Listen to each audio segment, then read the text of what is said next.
Good evening. I hope you're all doing well. I'm going to be reading some more bedtime stories tonight. I know it's been a little while since I did that last, but we're going to do it again today. I think there's only a couple, 2 or 3 stories left in the book we've been reading, so we'll finish that up tonight. Wow, I'm really all jerky all over the place every time I move my head. All right, let's see here.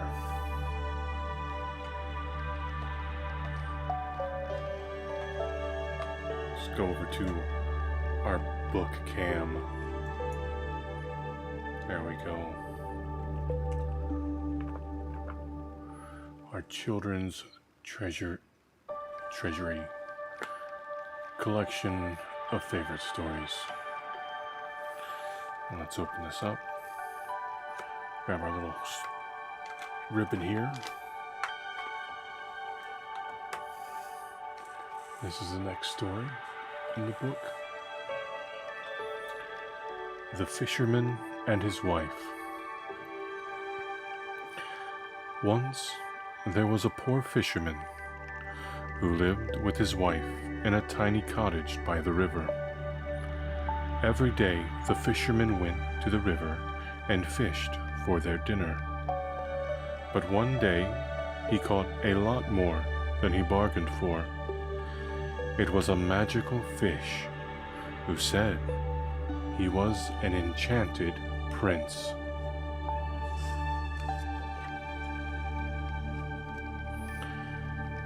The fish begged the fisherman to let him go, and the fisherman agreed. The fish thanked the fisherman and said, "I can't grant you a wish for letting me go.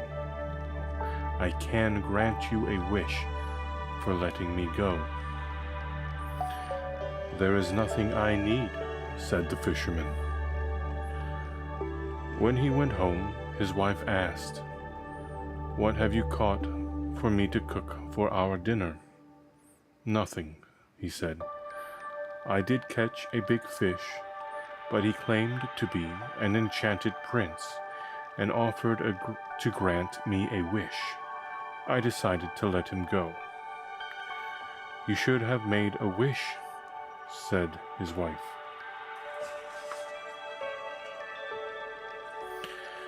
The fisherman went back to the river and called for the fish, who swam to the surface. "Why did you call me?"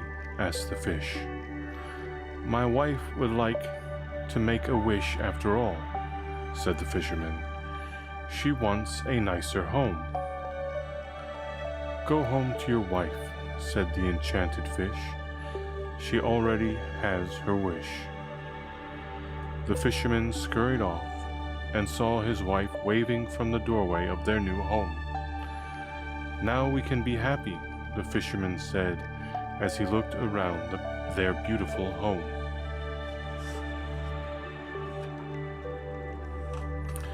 A few days later, the fisherman's wife told him their home was too small, and he needed to go back and ask the fish for a grand castle.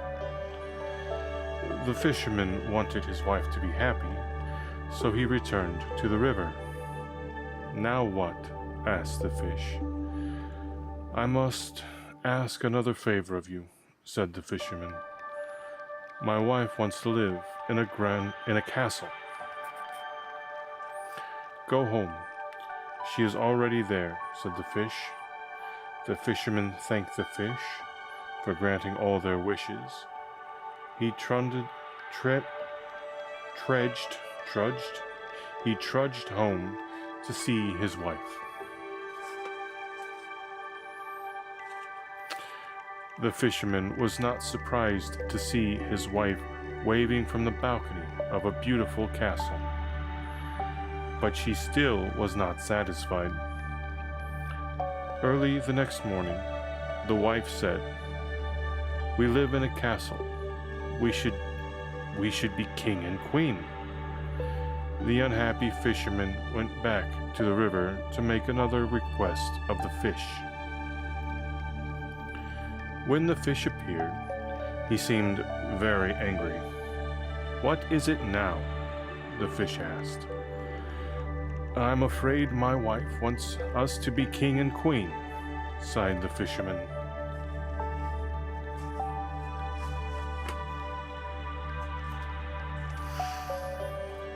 The waters and the sky appeared to get darker as the fish frowned at the fisherman.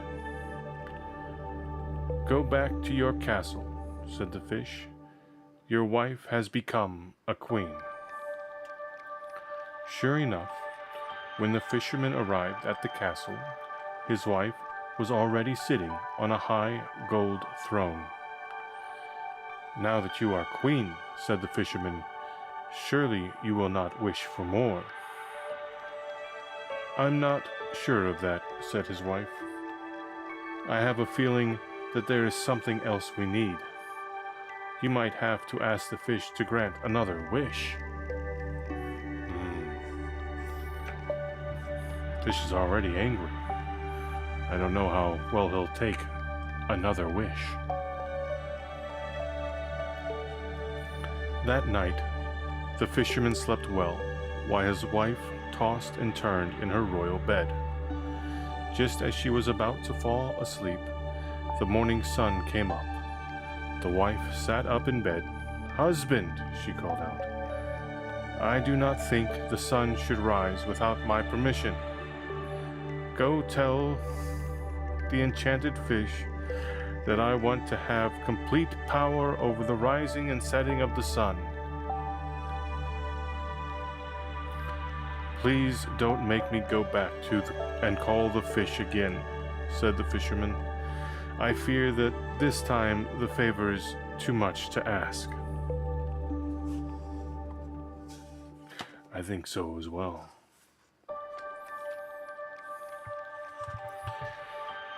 His wife became so angry that the fisherman knew he had to ask the fish for another wish. Quaking with fear, the fisherman got dressed and hurried out of his grand castle and headed back to the river. The fish emerged from the water with a dreadful scowl on his face. "What does your wife want now?" he asked.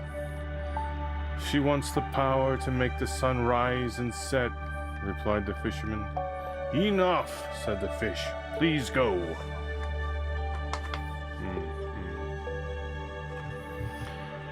The fisherman went home and found his wife in front of their humble cottage. "Husband," said his wife, "I am so sorry I got carried away with greed. But the more I received, the more unhappy I became." "Yes, we both forgot to be happy with what we had," added the fisherman. The fisherman kissed his wife and strolled back to the river. It was a lovely day, and he was quite content to sit on the riverbank. His only wish was to catch a nice, fresh fish for their dinner. That is the end of The Fisherman's Wife. Yes, she did get quite greedy there. Let's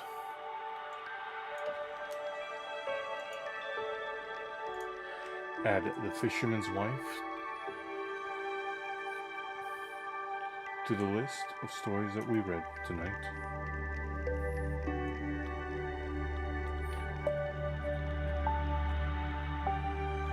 Fisherman and his wife.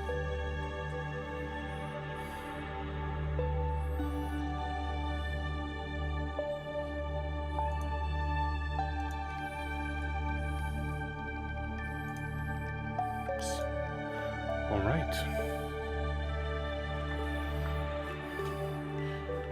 We've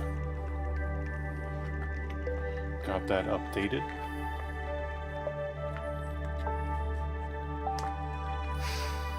And then we will go on to the next story.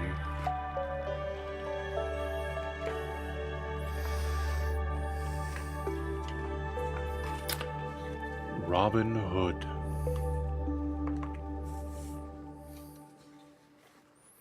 All right. Long ago, in merry old England, there lived a young boy named Robin Hood. He was the son of a nobleman and had many fine things. His father taught him archery, and Robin became very skilled at it. He practiced every day, as his father and the lovely neighbor girl, Marian, watched him.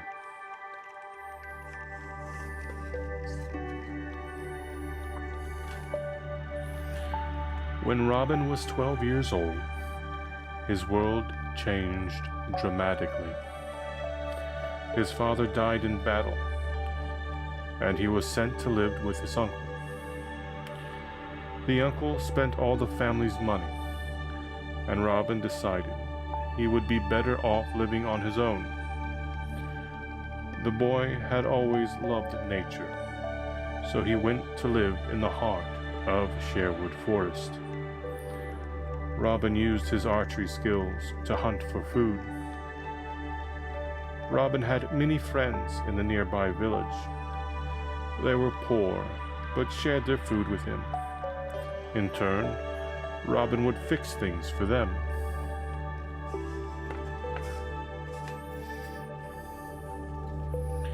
When he turned 15, Robin decided that he needed to find a job.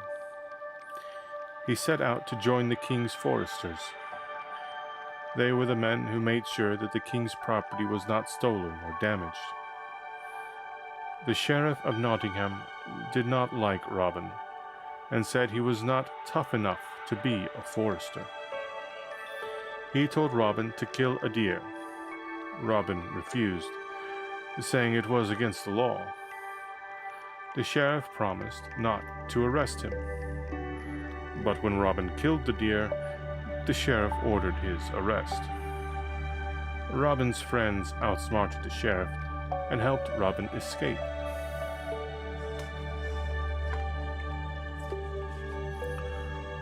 Robin vowed that the sheriff would never trick him again. Meanwhile, the sheriff was angry that Robin had made him look like a fool. He declared that Robin Hood was an outlaw and offered a handsome reward for the boy's capture. Robin Hood went into hiding and befriended many other outlaws. He called his new friends the Merry Men. Because of his archery skills, Robin was named the leader of the Merry Men. Although Robin was considered an outlaw, he always tried to help the poor people around him.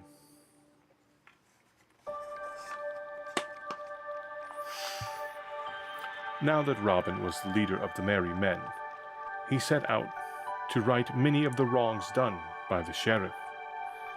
The men started in the poorest part of Nottingham, where mean tax collectors were taking money from villagers who had very little. Little John was one of Robin's merry men. Despite his name, he was a very big man. So big that when one of the tax collectors saw Little John approaching, he dropped the bags of money that he had collected. Robin made each tax collector promise to never take money from the poor villagers again.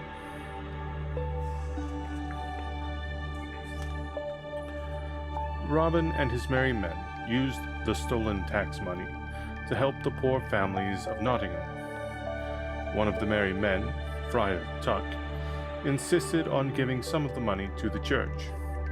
Robin's cousin, Will Scarlet, helped a family buy food for their little children. Robin Hood gave money to a sick woman to buy medicine. The villagers were so happy about what the merry men had done, they had a huge feast in their honor. "Hurrah for Robin Hood and the merry men!" The grateful people cheered.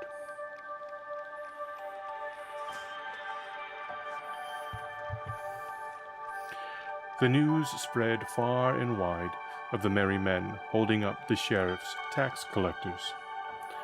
The angry sheriff wanted to capture Robin, so he decided to hold an archery contest.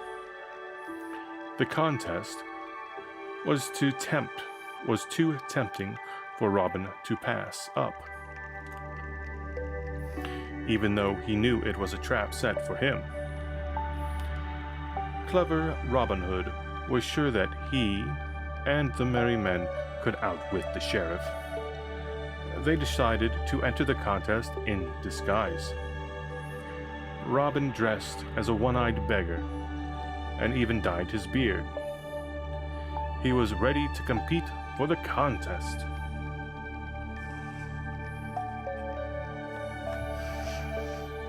Robin Hood and his merry men each came to the contest for different directions, so they would not attract the sheriff's curiosity. The sheriff and his men were searching the area for Robin. Despite being in disguise and only using one eye, Robin was on target throughout the entire contest. Finally, it was down to two men, Robin and Hugh o' the Moors. Hugh o' the Moors hit the bullseye and thought that he had won. But Robin hit Hugh's arrow, splitting it down the middle. Robin was declared the winner.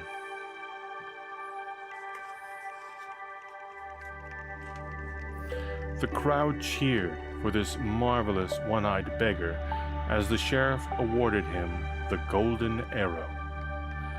The disguised Robin was even invited to have dinner at the sheriff's home. Robin accepted the offer and had a wonderful time eating the sheriff's fine food. As he was leaving, Robin Hood could not resist letting the sheriff know who he was. He shot an arrow with a note on it through the window. The note read, It was Robin Hood who won the golden arrow and dined on your food tonight."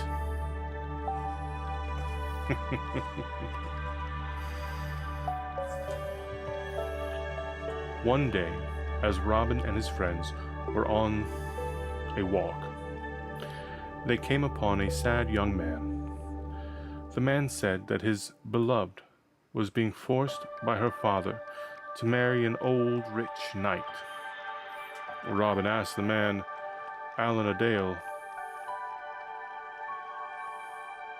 to become a member of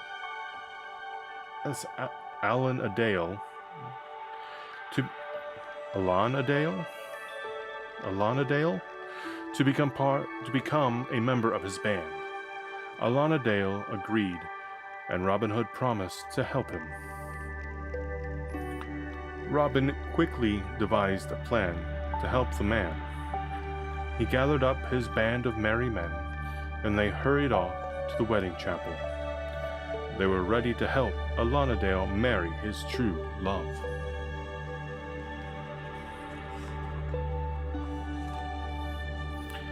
The bishop was about to begin the wedding ceremony when Robin jumped in between the bride and the knight. He said there would be no marriage unless the bride wed Alana Dale. Robin Hood was ordered to leave. Instead, he called on his band of merry men. Little John gave Robin a bag of gold coins, which Robin handed to the bride's father.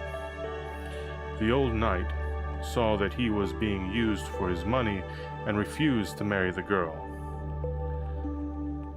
Friar Tuck performed the marriage ceremony between Alana Dale and his beautiful bride.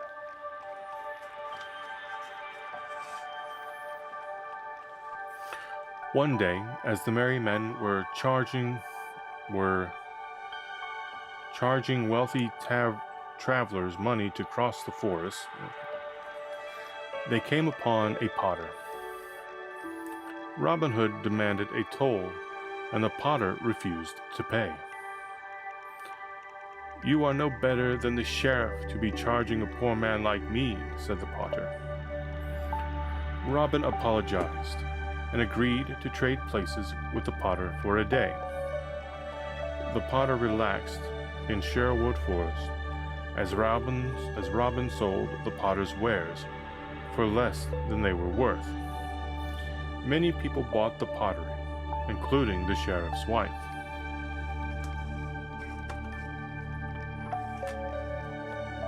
The sheriff's wife took a liking to Robin Hood, and he was invited to the sheriff's home again. Posing as the potter, Robin misled the sheriff and told him that Robin Hood had been killed. He even showed him the golden arrow. Why would this random potter have the golden arrow? All right. The sheriff demanded to see Robin's body. He was taken to Sherwood Forest and surrounded by the merry men. He had been tricked once again. Yeah, who didn't see that coming? Robin Hood took the sheriff's gold and gave half of it to the real potter. The sheriff's life was spared because his wife had been kind to Robin. Angry and embarrassed, the sheriff called upon all of England's top knights to capture Robin Hood. Again he offered a handsome reward, but only Sir Guy of Gisborne accepted the challenge. Sir Guy ambushed Robin Hood in Sherwood Forest. Robin was surprised, but quickly recovered. He challenged Sir Guy to a sword fight. Oh my, excuse me.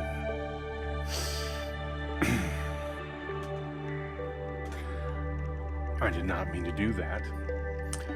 I was going to try and mute it. I did not make it. I apologize.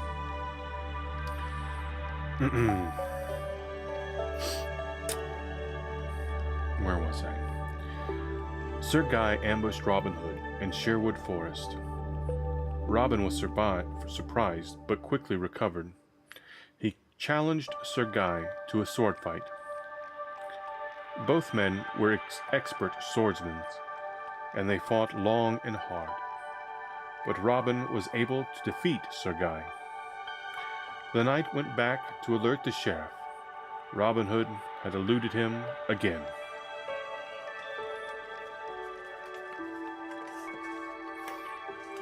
There we go. While he was always busy helping the poor, Robin never forgot his childhood friend, Marian. Marian never forgot Robin Hood either. She decided to track him down. She disguised herself so she could travel freely through the forest. At first, Robin did not recognize the slender, boyish person.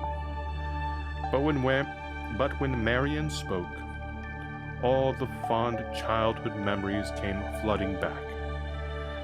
Robin brought Marian back to the merry men, and they had a celebration in her honor. The pair soon married and lived happily ever after. And that should be the end. Right. Yep, that is the end of the story of Robin Hood.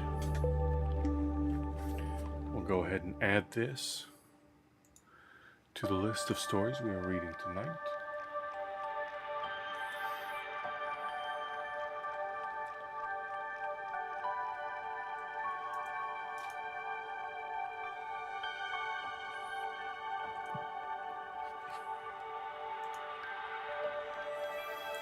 All right.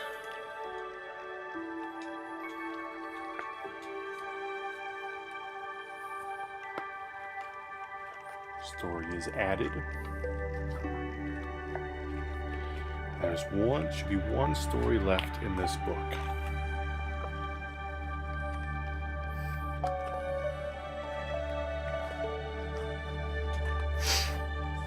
All right. Johnny Appleseed. Johnny Appleseed.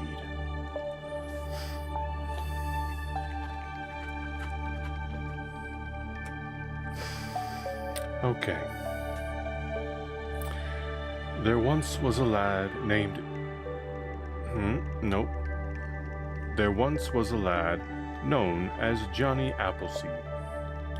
He got his name because he traveled all around the country planting seeds so that shady apple trees would grow near people's new homes on the frontier. Not all the seeds were able to grow, but this is a story about a little seed that did.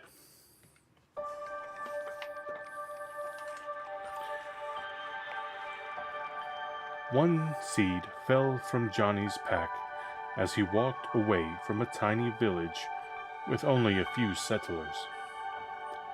These settlers had built sturdy log cabins and were hoping to live there for a long time. The seed landed beside a little stream in a sunny meadow. As luck would have it, the soil there was very good for growing trees. It wasn't long before a tender sapling shot out of the ground. Soon, the sapling started to look more like a tree. With each passing day, the tree seemed to get a little stronger. Johnny Appleseed would be so proud.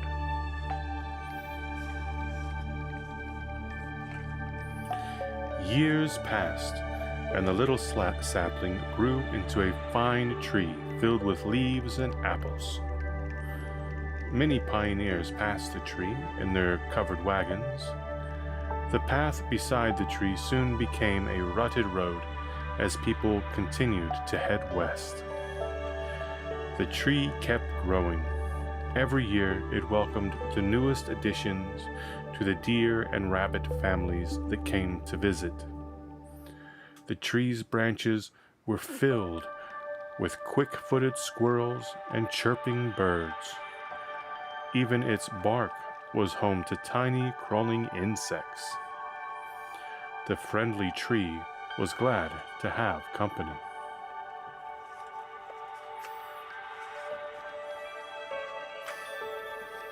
More time passed, and the village became a town. The tree continued to grow too. The town was always busy. It was filled with houses, factories, and people. Many of these people chose the big tree as a favorite place for picnics. Whenever there were children around, they always ended up climbing the tree's strong limbs. Sometimes they napped in the shade of the tree. It was the perfect resting spot on a hot summer day. In the fall, the tree's changing leaves made the countryside come alive with color.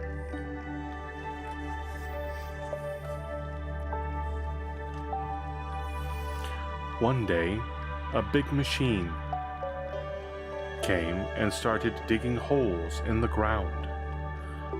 The tree heard the workers say the town is booming. The tree did not know what this word meant. Soon, tall buildings started to spring up around the tree as the once sleepy little town became a bustling city. The old tree grew taller, too. Its branches became thicker and sturdier. Its lush leaves helped shield people from the sun as they went to work or did their grocery shopping. The stately old tree was happy to help them out.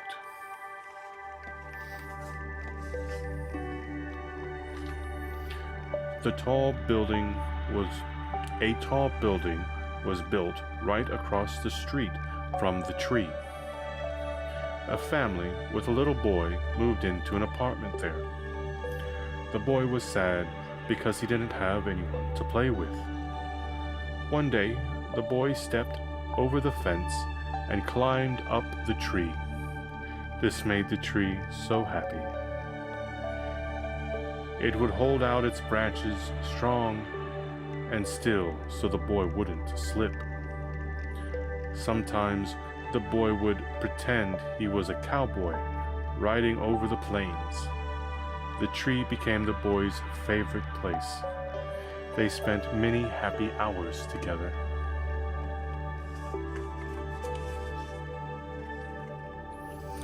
One afternoon, the boy's mother called him to come in. He did not hear her because he was resting in the tree. The boy's mother was very worried until she found her son sleeping soundly on the tree's large and sturdy branches. An old man saw the sleeping boy and chuckled because he remembered napping in the tree when he was young. Another woman told the story of how she used to picnic under the tree with her true love. Everyone seemed to have a fond childhood memory of the old tree.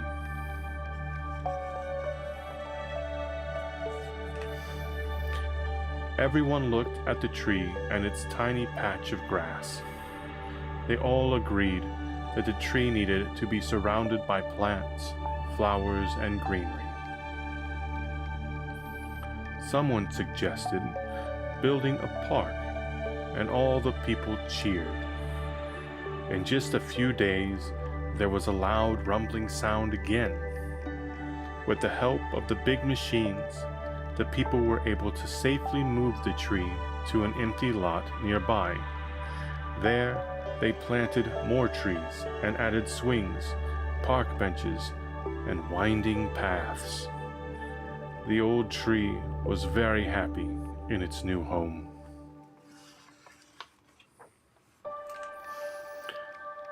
Magically, the park seemed to change life for the better in and around the neighborhood. The little boy had read the story of Johnny Appleseed in school and said that the city should name the park after him. Everyone thought it was a splendid idea. The little boy continued to visit the tree, even when he was a man with a family of his own. He'd pat the bark and smile up at the tree. When he did, the tree's leaves would rustle happily. The old tree was proud to be rooted in the city's history.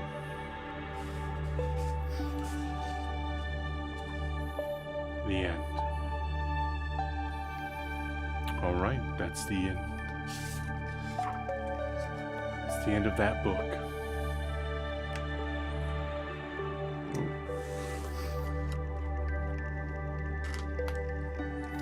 If you didn't see anything, I'm a dragon. My dragon hands, okay?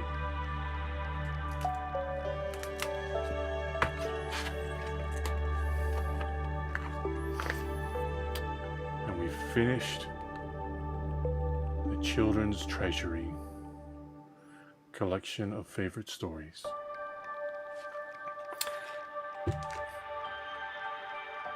Should we continue with the Mother Goose stories?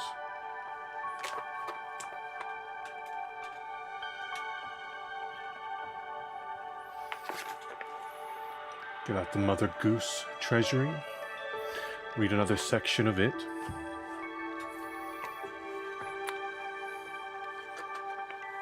Grab the little ribbon and we'll open it up to where we were last time.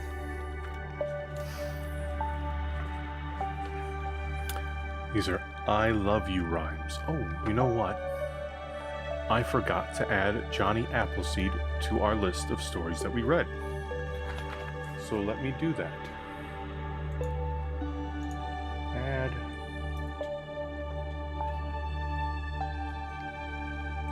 Johnny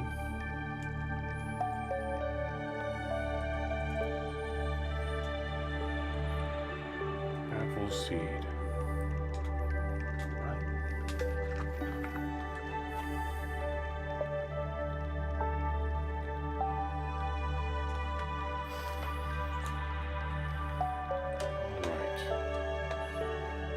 There it goes. All right, we've updated our list. Now we're going to be doing some of this Mother Goose treasury. All right. The first one is Molly, my sister. Molly, my sister, and I fell out. And what do I think it was all about? She loved coffee and I loved tea, and that was the reason we couldn't agree. I like these little rhymes. Let's go on to the next one. Lavender blue. Lavender blue and rosemary green. When I am king, you shall be queen. Call up my maids at 4 o'clock, some to the wheel and some to the rock, some to make hay and some to shear corn, and you and I will sing until morn.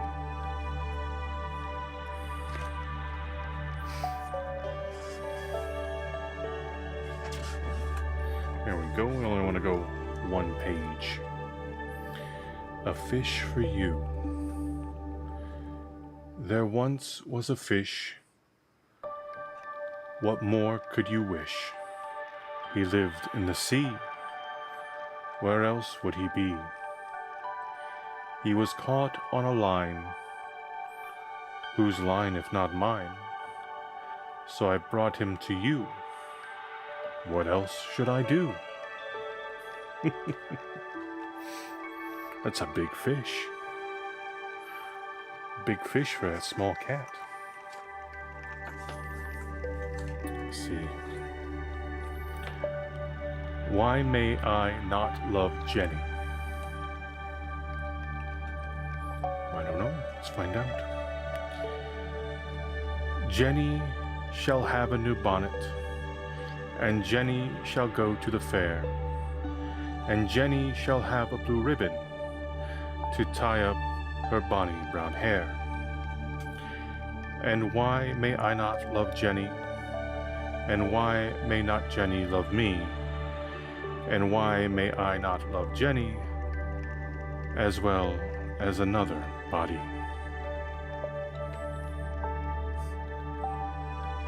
I don't know. Not one of my favorites. We've got two on 2 pages. Nice. Fiddle-dee-dee. Fiddle-dee-dee, fiddle-dee-dee, the fly shall marry the bumblebee. They went to church, and married was she. The fly was married, the bumblebee. The fly had married the bumblebee. I messed that one up. My apologies. Next, I love coffee. I love coffee too. Trying to reduce my caffeine intake though, so I'm not having it as much as I used to. Alright. I love coffee. I love tea. I love the girls. And they love me. This is a good one. I like that one. I like all 3 of those as well. Let's go on to the next one. Boy and girl. There was a little boy and a little girl. No, that's not. Let's see. How do we do this? How does this rhyme go? Was a little boy. There was a little boy and a little girl lived in an alley. I don't know how I'm supposed to rhyme this.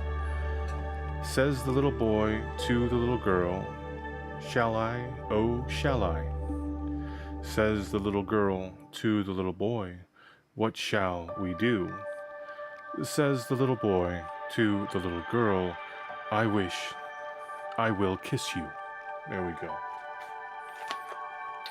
I don't know. Perhaps it's just my bad reading. Oh, we got 2 more.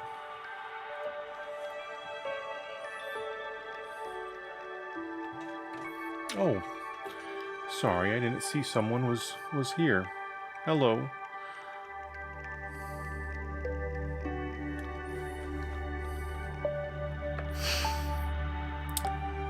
He loves me. He loves me. He loves me not. No, that's not. He loves me. He don't. Okay. He loves me. He don't. He'll have me. He won't. He would if he could, but he can't. So he don't.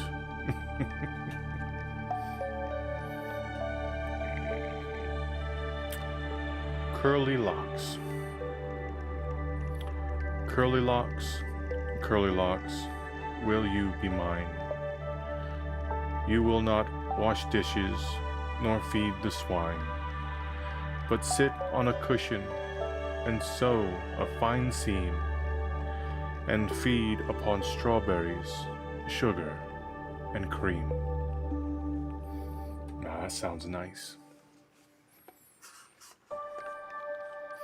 Though don't eat too much strawberry sugars and cream. You'll gain weight. Oh, and that's the last of the I love you rhymes. So we will put our ribbon back in there and we'll update. These will be what we read the next time we go to this book. Edit.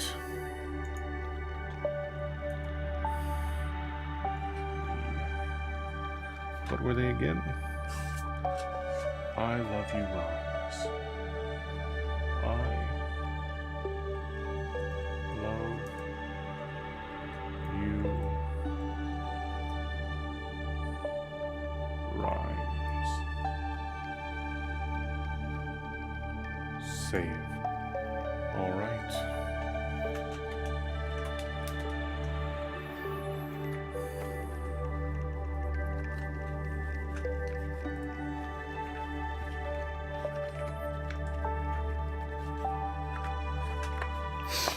Go ahead and close this book.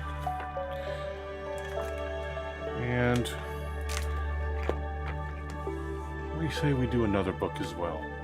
I've got a couple more down here that we haven't read from yet. Let's see, what do we got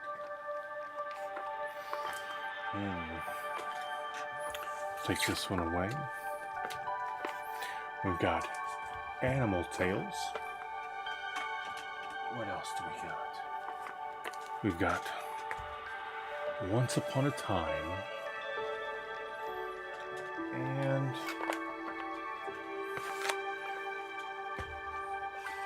we've got Sweet Dream Kisses. What should we read from? Animal Tales, Once Upon a Time, or Sweet Dream Kisses? You know what? I think we'll do Sweet Dream Kisses. We'll do that one. Put these down here to the side.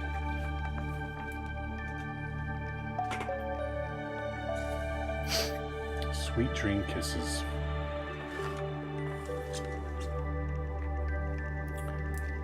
Let's see, let's open it up.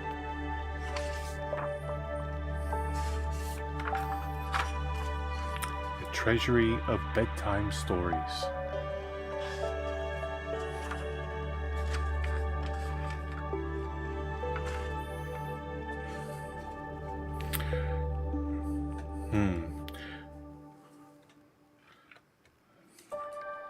Not sure, but I've got a few of these Treasury of Bedtime Stories.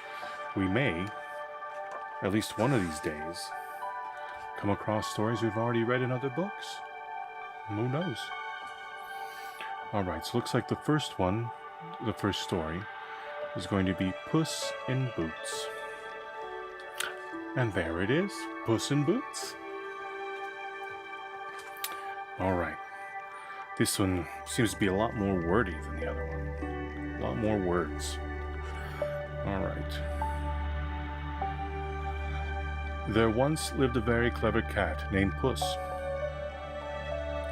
Now, one day, Puss lost his owner, a poor old farmer. Puss was all alone, with nobody to take care of, and nobody to take care of him. Puss decided to find a new owner. He chose the farmer's youngest son. The boy seemed quite sad, as he had just lost his father. Puss approached the young man and politely said, "Please take me home with you." "I can't help you," said the sad young man. "But I am no trouble at all," said Puss. "Why, I'll even help you. Just give me a pair of boots and an old sack." "Well, all right," laughed the young man. "It couldn't hurt to have such a funny cat around to make me smile."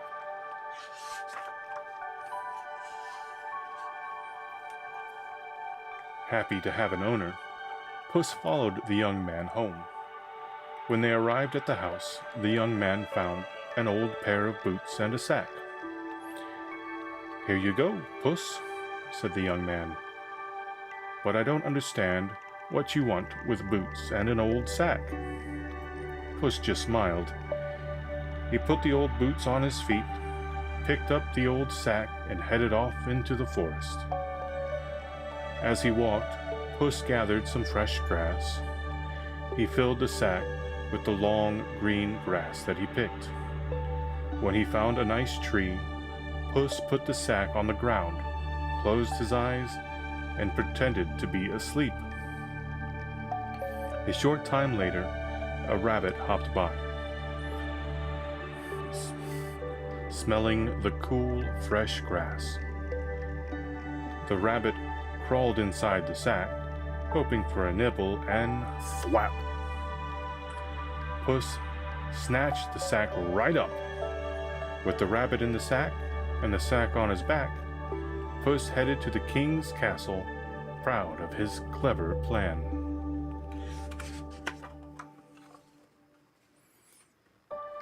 Arriving at the castle, Puss arranged to meet the king. He was soon ushered into the great throne room. "Hello, your majesty," said the clever cat. "I have brought you a gift from my master, the Duke of Cataclaws." "A cat wearing boots?" the king wondered aloud. "I've never seen such a thing. What have you brought me?" Puss presented the king with the rabbit and said, "The Duke would like you to have this splendid hair." The king was pleased. He was glad that this Duke of Cataclaws would think to send such a fine gift. Little did the king know that there was no such person as the Duke of Cataclaws. Little did he know that he'd been tricked by a cat. For the rest of the week, Puss continued to bring the king gifts. He brought tasty trout, fine fat pheasants, and plump partridges. And as Puss presented each gift, he said it was from the Duke of Cataclaws.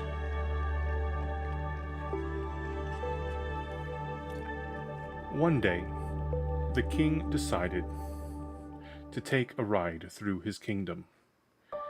He took along his beautiful daughter, the princess. Puss realized that the next part of his plan was ready. He hurried home to his young master. "Quick," Puss said to the young man. "You must take off all of your clothes and jump into the pond by the road." "You silly cat," said the young man. "First you want boots and a sack. Now you tell me to do this." But he did it anyway. Just as the young man hopped into the pond, the royal carriage came rumbling down the road. Puss ran to meet it. "Help!" cried the clever cat. "The Duke of Cataclaws has been tossed into the water. He will surely drown." "The Duke of Cataclaws?" asked the alarmed king. "Guards, hurry and help this man, lest he drown." As the guards rushed to the young man's aid, Puss sneaked up to the king's carriage and poked his head inside.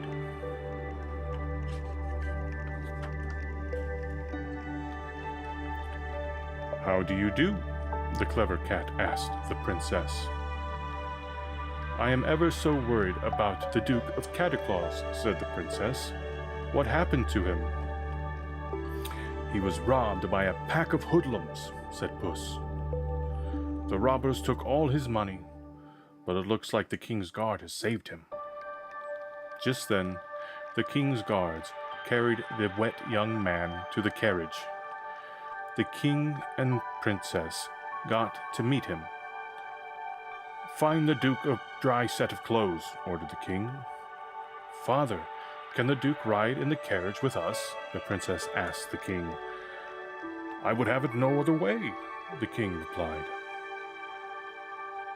Before the confused young man could ask what was going on, Puss said, "The Duke accepts your invitation." And with that, the clever cat ran ahead of the king and princess and young man, for he had more work to do.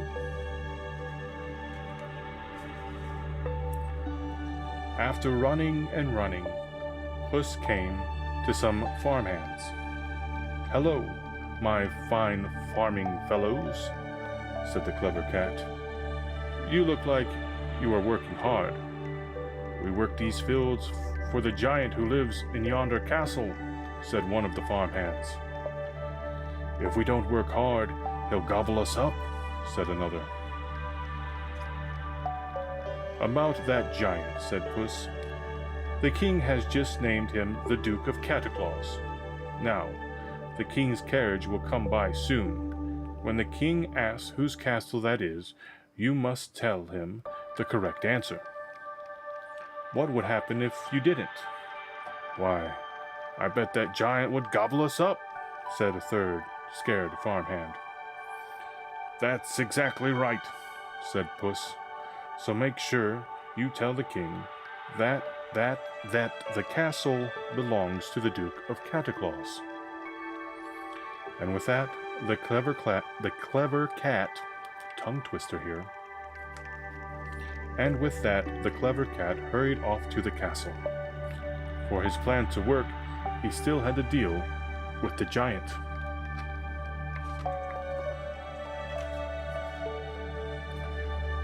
Puss arrived at the castle to find a mean and horrible giant.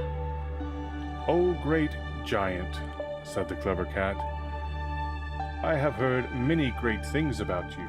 For instance, I have heard that you can turn yourself into an animal that you wish, into any animal that you wish." "It's true," said the giant. "I can turn into a lion, a bear, or even a great whale." "That is just swell," said Puss. "But I doubt you can turn into something tiny, like a mouse." "That would be too hard." To prove this silly cat wrong, the giant turned himself into a tiny mouse, which Puss grabbed and gobbled right up. Just then, the king's carriage arrived. Puss called out, "Welcome to the castle of the Duke of Cataclaws." The young man winked at the clever cat as he showed the king and the adoring princess into his new home. And that is the end of Puss in Boots. That was a good story. Let's add that to our list. Puss in Boots.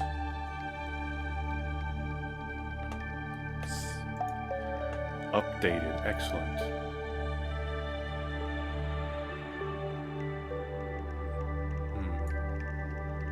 All right. I think we've got enough time to do one more story. It's getting very late, almost 2:30 in the morning here. Way past bedtime for some people. For most people, I would imagine. All right. So let's turn the page and see what the next story is. Not one I'm familiar with. Rocking Horse Land. All right, Rocking Horse Land.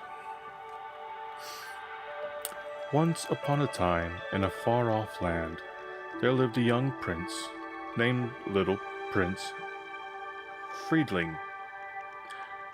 One morning, Little Prince Friedling rose out of bed like a holiday firecracker, which made sense, as it was a particularly special day. It was his 5th birthday,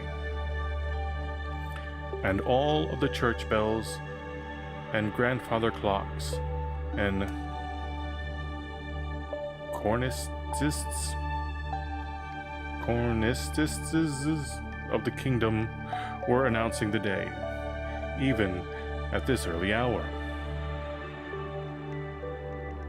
However, the prince did not make it past the foot of his bed, for there he found piles of beautifully wrapped and ribboned birthday gifts. Oh, that's nice. Oh, you're still here. Hello, I hope you're having a good evening. Yes, these are some good stories. This one I've never heard of.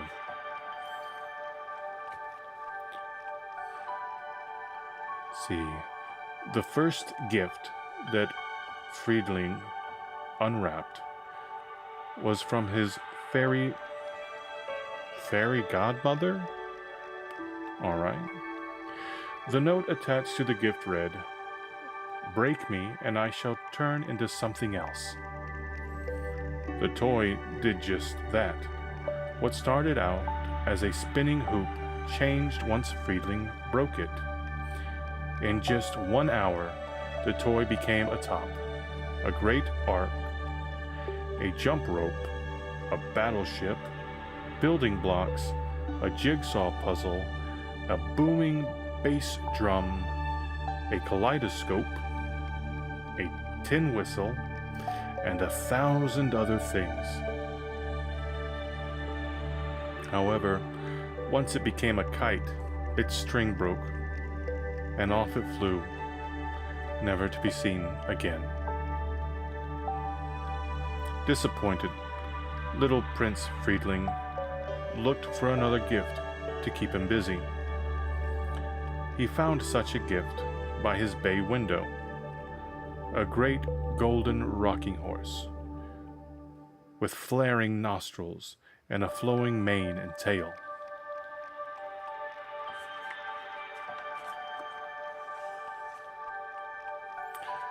Friedling dashed to the bay window and threw his little arms around the horse's strong neck.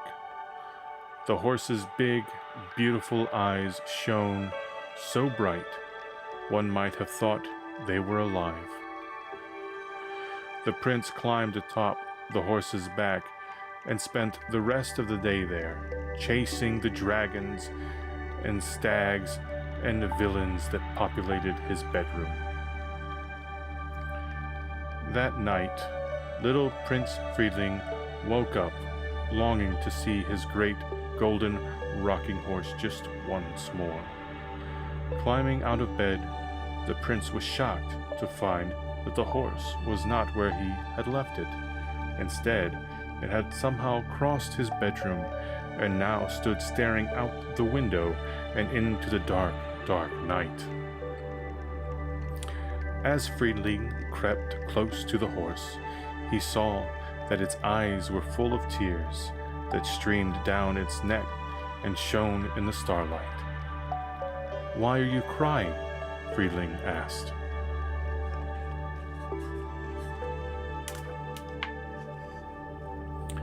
Much to Friedling's surprise, the rocking horse answered him. "I cry because I am not free." "Won't you open the window and let me go?" it asked. "How do I know you'll come back?" asked Friedling. The rocking horse replied, "My name is Roland. My brothers call me to come gallop to Rocking Horse Land. Look through my mane, and you will find one black hair. Pluck that hair and wrap it around your little finger. So long as that hair is wound just so, you are my master, and I shall return to your bedroom each morning." Hello. I hope you're having a good night. We're reading bedtime stories. The prince did just this, throwing open the bedroom window and calling Roland, wrong name.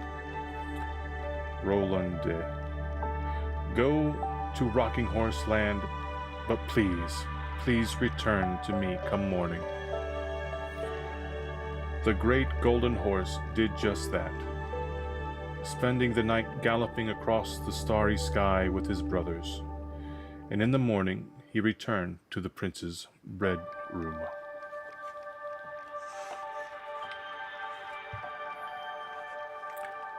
And so a year went by, with little Prince Friedling riding Roland each day and setting him free every night. Soon the prince awoke to the sounds of his 6th birthday. The bells and clocks and cornets all called to him. The gifts all sat wrapped at the foot of his bed. The first that Friedling opened was from his fairy godmother. This gift turned out to be a mynah bird.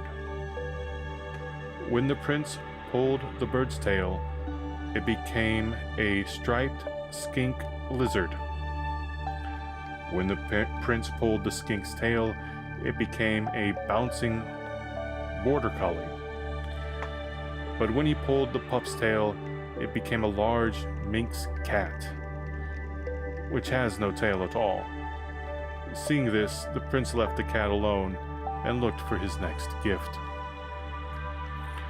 The best gift that the prince received was from his parents. His father, the king, said, "Friedling, you are now old enough to ride a real horse," and presented to his son the finest young stallion in the kingdom.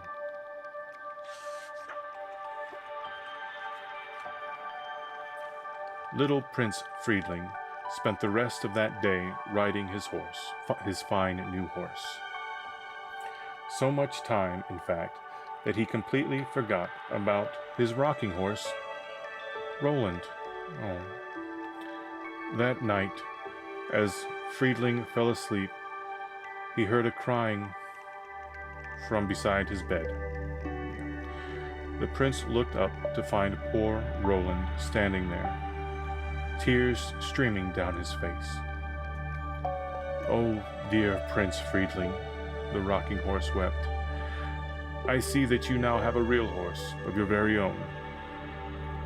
Will you let me go to Rocking Horse Land for good?" The prince felt just awful for getting his loyal friend, saying to him, "Oh, Roland, please forgive me." And with that, little Prince Friedling threw open the shutters and let Roland gallop off into the night sky. Standing at the window, the prince watched his friend ride off to Rocking Horse Land. As he did, Friedling took the black hair from his finger and let it float away too.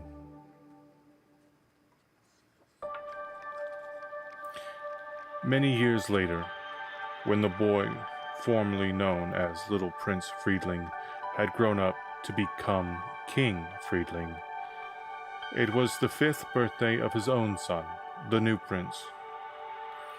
Beautifully wrapped and ribboned gifts covered the prince's bedroom, including a beautiful golden rocking horse colt. The king knelt down and saw that the colt looked so much like his own beloved rocking horse. He searched its mane until he found a black hair. Plucking the hair, the king wrapped it around the prince's finger, knowing that the boy would take care of the son. Knowing that the boy would take care of the son and his old friend, Roland. Oh, take care of the son of his old friend, Roland. I was misreading that. All right, I understand it.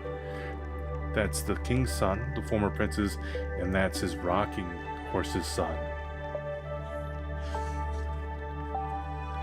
Oh, that was the end of that story. The end of Rocking Horse Land. Let me update the stories that we've read tonight.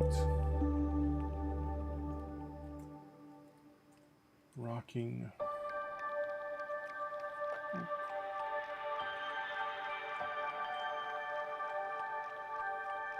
Horse Land. Save.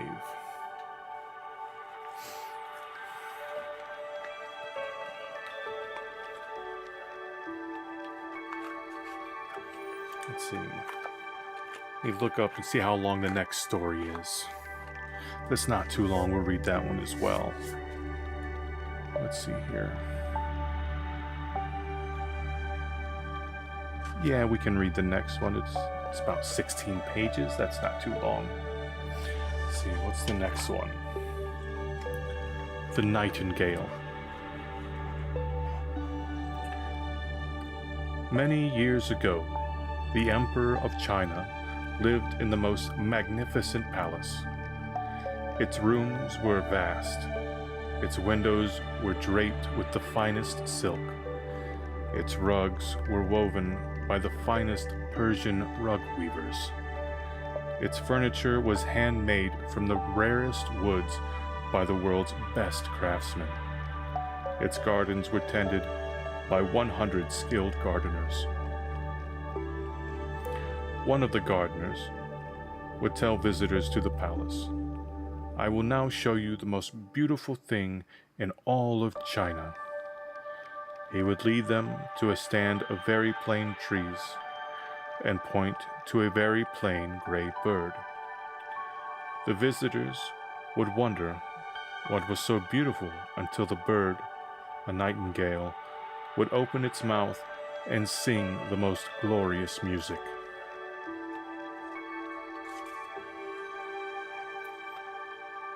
Because of the nightingale's wondrous singing, the visitors would leave thinking only of the beautiful bird. They would return home from their journey and tell their friends and family about the nightingale. This meant that more and more people flocked to the palace, all for the same reason, the nightingale. Every single visitor loved to hear the remarkable bird's song. Yet the very palace at which the nightingale lived belonged to a person who had not heard the nightingale. You see, the emperor was very old and hardly ever ventured out of his quarters. One day, a messenger brought the emperor a letter. It was from the Emperor of Japan.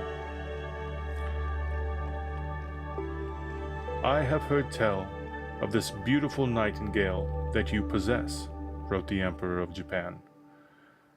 I would very much like to visit and hear its song with my own ears." Of course, the Emperor of China had no idea what this nightingale was. So he called for his men and asked, "Where is this nightingale? I order you to find this marvelous bird and bring it to me." The emperor's men searched the palace, looking behind drapes and under rugs and on top of furniture, but could not find the nightingale. The emperor's men searched the palace grounds and gardens, looking among the plants and fruit trees, but could not find the nightingale. Finally, one of the gardeners came forward, saying, "I know where the nightingale lives." The gardener led the emperor's men to the stand of very plain trees, where they found the very plain gray bird. The nightingale opened its mouth in beautiful song, and the men knew they had found what they were seeking.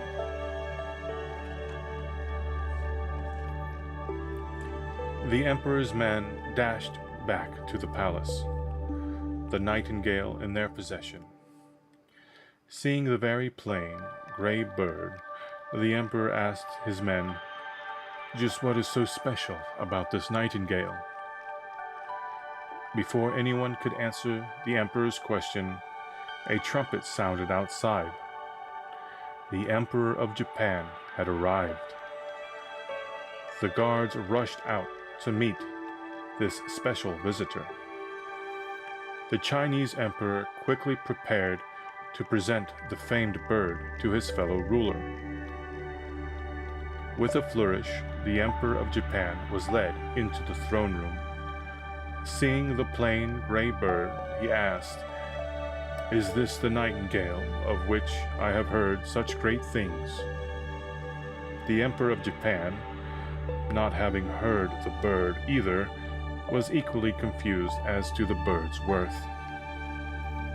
Yet as the two powerful men listened, the plain gray nightingale broke into the most beautiful song.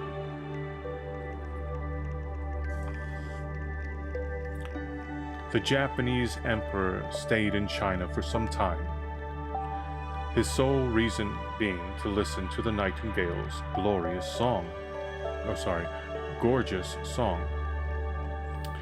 The two rulers sat and listened to the nightingale all of the day and all of the night. They never grew tired of hearing the bird's glorious melody.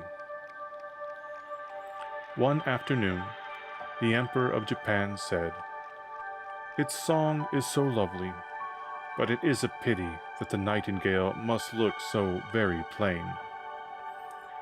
This made the Emperor of Japan sad. This creature deserved to look as beautiful as it sounded. He ordered that a gold cage be made for the nightingale. From the cage hung tinkling bells made from the purest silver, and flowing ribbons made from the finest Chinese silk. When the Japanese emperor was to return home, he turned to the Emperor of China and promised, "I will find a way to thank you for sharing the nightingale with me."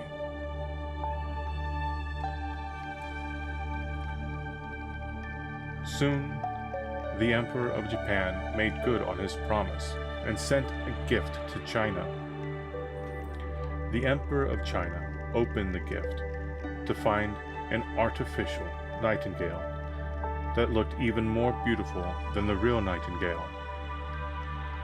This artificial bird was covered in diamonds and sapphires and rubies. The jewels were made to look like feathers and shimmered and shone under the palace lights. The real marvel, however, came when the bird was wound up. The Emperor of China turned the crank on the side of the artificial nightingale and was treated to the song that came from inside the bird. This bird sounded as good as the real nightingale, and it looked even better. However, the real nightingale did not like this new bird. The new, fake nightingale only sang waltzes and not true nightingale songs. The real nightingale left its cage and flew back to its home in the garden.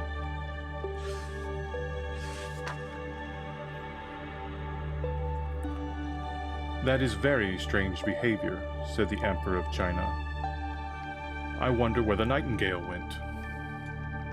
"Who cares?" asked one of his subjects. "This new bird sings just as sweetly, and it looks far more beautiful than the plain gray nightingale." "And with this bird," added another, "we will always know that fine waltzes will be sung. We never know what the real nightingale might sing." "Indeed, we have the best bird right here," a third said. But one evening, when the new nightingale was singing one of its finest waltzes, the Emperor heard a peculiar sound come from the bird. It was a whiz, and then there was a crank, and finally there came a whir, and with that, the artificial nightingale stopped singing. The Emperor called for his best craftsmen, but they could do nothing. The nightingale was broken.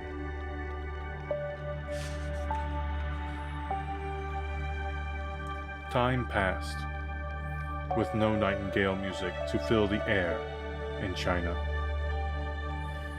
The people of China were overcome with grief. The Emperor would not leave his bed. He became ill with sorrow, missing the song of his beloved bird. The Emperor's subjects worried that he would not get better. Then, one morning, from outside the Emperor's bedroom window came the sound of the sweetest singing.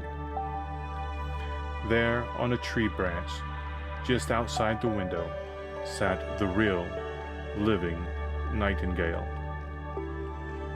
The bird had heard of the Emperor's illness and had come to sing to him out of love, for the Emperor had once loved the nightingale so dearly. And as the nightingale sang its beautiful song, the Emperor began to feel better. His arms and limbs were not so weak. His heart did not hurt so. The Emperor sat up and thanked the nightingale, who had flown to his bedpost. And that is where the nightingale stayed happily for the rest of its days. And that is the end of the Nightingale. I will add that to the list of stories read tonight. The Nightingale.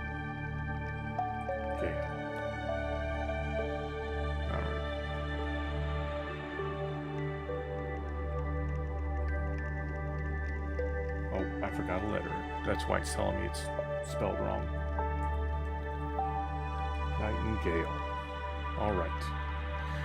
And that's going to be the last story for tonight. Because I need to get to bed too. Let's put the... Where's the ribbon at? Oh, there's no ribbon for this one. That can't be right, can it? I guess not. Well, I need to find something to put in there then, so I don't lose our spot. Let's see. I'll have to find something later. I don't have any bookmarks nearby me right now. Alright, well, I guess we'll just close it and remember where we left off. Sweet dream kisses, a treasury of bedtime stories. Well,